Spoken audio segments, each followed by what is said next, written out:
Peyton, nice to see you again for our world of ideas and sharing our ideas. And this time the quote is, if you want to improve, be content to be thought foolish and stupid. Is it from Epictetus? And what do you think about this quote? Yes, yes, great to be back here with you, man. And this quote captures such an important concept in my opinion. It's the humility that is necessary to truly open yourself to learning and growing and improving. There's another good quote that says, "Man cannot learn that which he thinks he already knows." And in so many of the things that we want to take on in life, in areas that we want to grow, in things that we want to actually understand, as opposed to just having labels and words that we can talk around and kind of talk over a concept rather than truly understanding it from first principles, having a degree of openness to admitting that I don't already know this concept. I don't already know this fact. I'm going to throw out this quote unquote stupid question, but really it's a very wise question to bring a first principles open beginner's mind to something if we actually do desire to grow and pick up something new. That's what it means to me. What are your thoughts?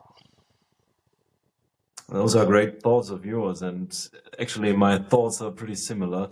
Bringing this openness and this humility to a task or to a question um, makes you it makes yourself able to explore it with some kind of curiosity. If you don't know what it is, what you're looking at, then be curious about it, to explore it.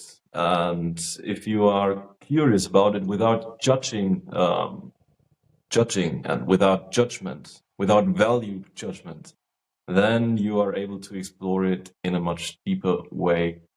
And yeah, this way we can prioritize learning over being right. And as you said, nobody can learn something which he already knows. And therefore, being um, being humble about one's limitations, being aware of one's barriers, like the ego barrier, which makes you think you are right and you are know-it-all. And dropping these barriers actually frees you to explore what really is. And therefore, being curious about a thing and having an open mind supports your growth. Then you can prioritize learning over being right. Then you have this kind of growth mindset, which enables you to learn much faster and much more. Even though people maybe think you are foolish because you pursue something that they don't quite understand yet. Maybe you also do not quite understand it yet, what you are doing, but the thing is, you are exploring and you are experimenting. You are trying to get to the truth of the thing you are exploring. You're trying to find ways how to do it better. You don't judge. You drop your ego. You are humble. You propose some questions. How does it work? How does it work if I change this parameter? Let's do some experiments about it, and therefore find out with a curious mind what is true.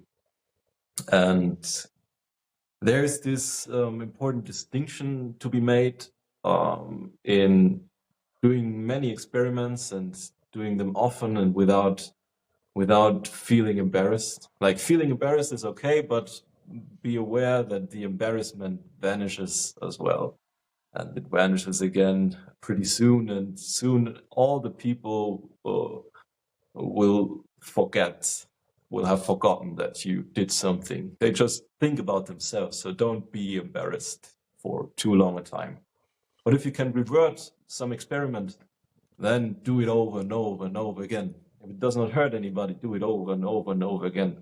But if there's an absorbing barrier, then maybe be cautious a little bit about your experiment. Don't hike without like a safety net or something like this, without feeling well and feeling stable and so on.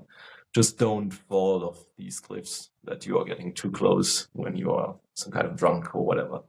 But if there is a reversible decision, just do it over and over. Experiment with an open mind and grow on it. Be It's curious. a form too of delayed gratification, just like with many other things. There's this temptation to want to act like I know it right now, to want that validation of feeling smart in front of these people right now, or to feel or to look a certain way, or even perceive myself in a certain way, or view myself from a third person within a certain context as having something figured out. But just like if I'm constantly trying to look rich by spending all my money on vanity and status goods, I'm not going to be wealthy in the long term. I'm not going to have my long-term goals. In the same way, if I'm trying to look smart at this given short-term instance rather than asking the first principles question, rather than bringing a beginner's mind and admitting to myself and others that I don't understand what I'm currently trying to learn. That's because I'm trying to learn it. That is how we really build and compound knowledge and intelligence over the long run. That's how you build first principles knowledge, where you actually are drilling all the way down into the fundamental concept of how something works by asking the basic questions to really prod into the underlying mechanisms behind certain concepts, whether it's in a broad range of topics or even in practical matters. For example, a couple of years ago, I had to learn a trade for the first time and learn how to be a mason and learn how to use power tools and learn how to do all these things. And I was with my employees learning how to do this, and they were showing me how. And I fucking sucked at it at first. And everybody sucks at it at first. And I wasn't used to not being good at something I was doing, let alone something that is it's not easy, but it's straightforward. It's right in front of you. It's more common sense than academic. But I had to admit to myself and just openly that I don't know what I'm doing. I'm learning. I'm basically an apprentice picking up this trade and then doing over and over and over with that understanding that this is not something that I was born with. I do admit that my starting point was that I didn't know this, and I had to pick it up and get the repetition just like anybody else over time. And on on another note, one role model that I have, I guess, on this is Richard Feynman and his way of just refusing to accept a surface level explanation for it. In other words, refusing to accept a word that is slapped over top of knowledge, slapped over top of a concept that people use as a cheap substitute for the real deal of learning or understanding. For example, his one thing that he points out is you might be on a hike and you see some kind of a bird that you haven't seen before and you know the name for it, a Scottish warbler or some shit. And you might think that you have knowledge because you just have a name for this, but to him, it's far beyond just having a name, having a label, having a word to slap on something, or being able to kind of hand wave and talk over it. Really deeper knowledge that you can compound and grow and build from and plug into a mental map that doesn't require memorization and maintenance over time, but instead enables you to learn other things at a faster pace, is this drilling down into the very base core concept, the first principles of a topic, whether it's science, whether it's economics, whether it's business, whether it's personal growth. And you find that if you do this, you can apply many of these same first principles that you learn in one field. Let's say the first principles of natural selection and evolution that I can learn in biology, I can very well apply to business and see how different marketing strategies can work in this case versus another. Or I can very well apply it in the realm of understanding politics or economics or a wide range of things. And many things are like that, but only if you aren't content to stop at just trying to have a name and a phrase to talk over this with a hand wavy thing, but actually double click and drill down and admit that you don't know it yet and really try to learn and understand it from a basic beginner's mind base level. So that's a lot of how I view learning, how I view development, and yeah, this whole the paradox of if you try to seem smart, you're not actually going to be that smart in the long run. If you try to make these short-term decisions, you're not going to end up in as good of a place in the long run. And just like it applies to money, just like it applies to relationships, just like it applies to self-development, just like it applies to health and fitness, it applies very much so to learning as well. True that, man. It's similar with the Dunning-Kruger effect that comes to Hmm. mind as you say this. The people who actually do not know a thing think they know the most and do not admit it because they don't know what they do not know. And therefore, learning to know what you don't know makes you humble. Then the first knowledge you gain, you see and you become aware of how little about a field you actually know. And Yes. that makes you even humbler. And if you find a way to drop the fear of being wrong, and drop the fear of being misunderstood, or drop the fear of looking stupid, then it's a superpower because then you are free to explore how the things really work, how the structure behind a thing really functions. And yeah, drilling down, like you said, like Richard Feynman, drilling down to the first principles that make the things in the machinery work, then really makes you knowledgeable. That really makes you practical.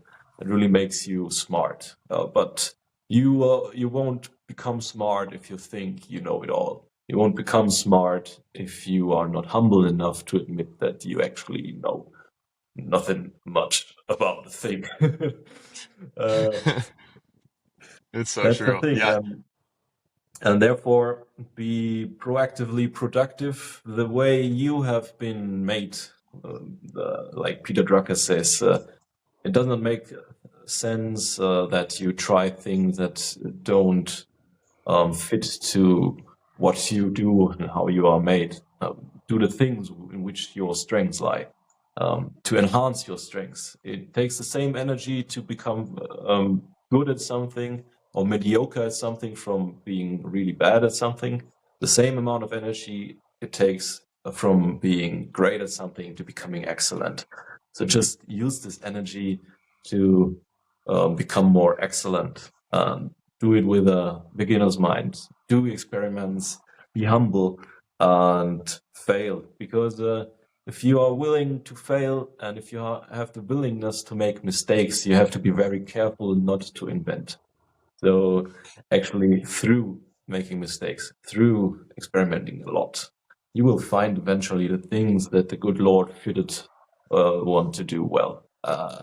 That eventually makes productive because then you can be consistent in your input. That makes you able to compound the output that you generate, but only if you really want to do it, if you enjoy doing it. And yeah, therefore you have to drop the fear of being misunderstood and being wrong. And if you want to improve, be content to be thought foolish and stupid. Indeed, my friend. I appreciate the thoughts. Very useful reminder for me as always, and something that even if we naturally embody this in certain realms of our life, I know there's certain realms of my life when this is not my instinct. So it's a helpful reminder for me that I hope to bring forward into the coming week. Good talking to you, Thank my you for friend. this As idea by always, it as well, man. Good talking to yes, you.